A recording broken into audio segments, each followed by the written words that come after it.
प्रभु यीशु मसीह में मेरे प्रिय भाई और बहनों, प्रभु यीशु मसीह के अति पवित्र और जीवन देने वाले नाम में मैं आप सभी का आज 8 जनवरी की इस दिव्य कृपा की प्रार्थना में हार्दिक स्वागत करता हूँ। इस नए साल में प्रभु हमें धीरे धीरे यह सिखा रहे हैं कि मसीही जीवन केवल बाहरी धार्मिकता नहीं बल्कि प्रेम से जन्मा विश्वास है।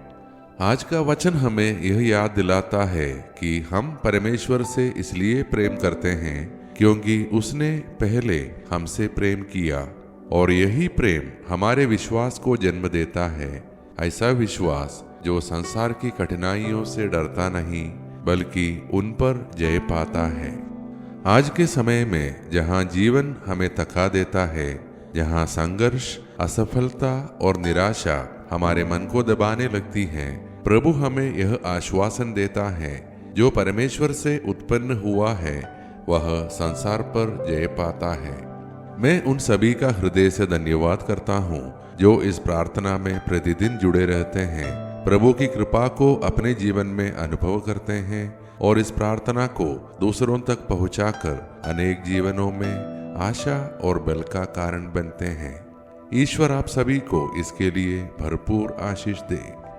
आज हम यह प्रार्थना करते हैं कि प्रभु का प्रेम हमारे भीतर विश्वास बन जाए और हमारा विश्वास हर परिस्थिति में हमें विजयी बनाए। प्रिय भाइयों और बहनों, अब हम उस क्षण में प्रवेश कर रहे हैं जब प्रभु यीशु हमसे सीधे व्यक्तिगत रूप से बोलना चाहते हैं। यह संदेश किसी प्रतियोगिता का नहीं, किसी तुलना का नहीं, बल्कि साहस और भरोसे का संदेश है। आइए अपने जीवन के हर संघर्ष, हर हार और हर प्रश्न को उनके सामने रखें और सुने जब स्वयं यीशु हमारे हृदय से बात करते हैं। मेरे प्रिय बच्चे, तुम कई बार सोचते हो कि तुम कमजोर हो, कि परिस्थितियां तुम्हें हरा देगी, पर मैं तुम्हें याद दिलाना चाहता हूँ, तुम मेरे प्रेम से जन्मे हो। तुम इसलिए विश्वास नहीं करते क्योंकि सब कुछ आसान है, तुम इसलिए विश्वास करते हो क्योंकि मैं तुम्हारे साथ हूँ। जब तुम गिरते हो तो मैं तुम्हें उठाता हूँ, जब तुम थक जाते हो तो मैं तुम्हें सामर्थ्य देता हूँ। तुम्हारी जीत तुम्हारी शक्ति से नहीं, मेरे साथ संबंध से आती है। डरो मत, जो मुझसे जन्मा है वह संसार से नहीं हारता। मेरे प्रेम में बने रहो और तुम्हारा विश्वास तुम्हें आगे बढ़ाता रहेगा। मैं तुम्हारे साथ हूँ आज भी और हर दिन। तुम्हारा प्रभु यीशु। मेरे प्रिय भाई और बहनों, आज का हमारा मनन का वचन संत योहन का पहला पत्र से है, अध्याय 4 पद संख्या 19 से अध्याय 5 पद संख्या 4 तक। हम इसलिए प्रेम करते हैं क्योंकि उसने पहले हमसे प्रेम किया। जो कोई परमेश्वर से प्रेम करता है वह उसके बच्चों से भी प्रेम करता है, और जो कोई परमेश्वर से उत्पन्न हुआ है वह संसार पर जय पाता है। और यही वह जय है जो संसार पर जय पाती है, हमारा विश्वास। मेरे प्रिय भाई और बहनों, अब हम उस वचन पर मनन करने जा रहे हैं जो हमें केवल समझ नहीं देता बल्कि हमारी पहचान और सामर्थ्य को प्रकट करता है। आज का वचन हमें सिखाता है कि प्रेम, विश्वास और जय अलग अलग बातें नहीं बल्कि एक ही जीवन धारा के भाग है। आइए इस वचन को अपने संघर्षों, अपने संबंधों और अपने विश्वास की वास्तविकताओं के संदर्भ में देखें ताकि यह वचन हमारे जीवन में साहस और स्थिरता का स्रोत बने।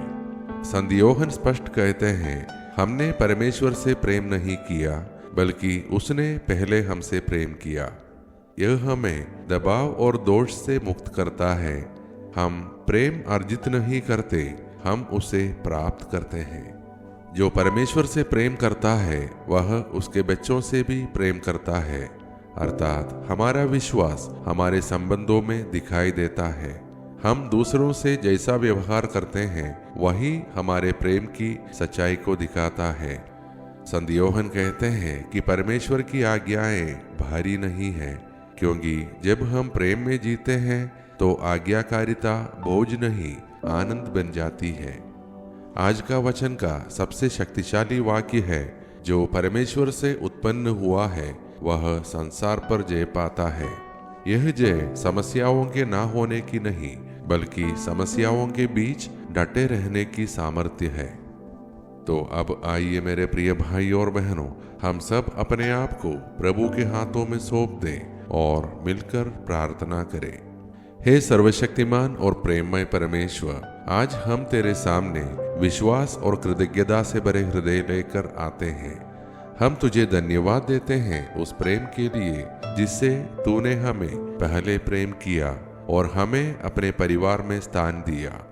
हे प्रभु, हम स्वीकार करते हैं कि कई बार हम कमजोर महसूस करते हैं, हार मान लेना चाहते हैं और परिस्थितियों से डर जाते हैं। आज हम यह सब तेरे चरणों में रखते हैं। अपने प्रेम से हमारे विश्वास को मजबूत कर। जहाँ निराशा है वहाँ आशा भर, जहाँ डर है वहाँ साहस दे। हम अपने परिवारों को तेरे हाथों में सौंपते हैं। हमारे घर प्रेम, सम्मान और एकता के स्थान बने। हम अपने बच्चों और युवाओं के लिए प्रार्थना करते हैं। उन्हें यह विश्वास दे कि वे संसार से नहीं, परमेश्वर से उत्पन्न हैं। उन्हें हर गलत पहचान और निराशा से बचा। हम आज बीमारों, मानसिक तनाव में रहने वालों और थके हुए लोगों के लिए भी प्रार्थना करते हैं। तेरी सामर्थ्य उनकी कमजोरी में प्रकट हो।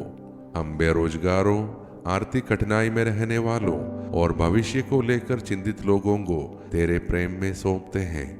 उन्हें यह भरोसा दे कि उनका जीवन तेरे हाथों में सुरक्षित है। हे प्रभु, हम अपने देश और संसार को तेरे सामने रखते हैं। हमारे शासकों, अधिकारियों और नेताओं को न्याय, विवेक और करुणा दे, ताकि भय नहीं बल्कि प्रेम निर्णयों का आधार बने। हमारे देश में नफरत और विभाजन के स्थान पर धार्मिक सद्भाव, भाईचारा और शांति स्थापित कर। हमें हर प्रकार के पाप, दुर्घटना, अनहोनी और अचानक व असमय मृत्यु से सुरक्षित रख। हमें ऐसा विश्वास दे जो हर परिस्थिति में कह सके, प्रभु तू मेरे साथ है, इसलिए मैं विजयी हूँ। ये सारे प्रार्थनाएं और हमारे मन के अन्य प्रार्थनाएं हम समर्पित करते हैं हमारे प्रभु और तेरे पुत्र यीशु मसीह के नाम पर, आमीन। प्रिय भाइयों और बहनों, यदि आज की यह प्रार्थना आपके भीतर विश्वास और साहस जगाए, यदि इसने आपको यह याद दिलाया हो कि आप परमेश्वर से उत्पन्न हैं, तो कृपया इस प्रार्थना को अपने परिवार व मित्रों के साथ शेयर करें, ताकि वे भी इस प्रेम और जय को अपने जीवन में अनुभव कर सकें। हम सब कल की दिव्य कृपा की प्रार्थना में फिर मिलेंगे। तब तक प्रभु हम सबको अपने प्रेम में स्थिर रखे और हमारे विश्वास को विजयी बनाए। आइए अब हम सब मिलकर अंतिम आशीष की प्रार्थना करें।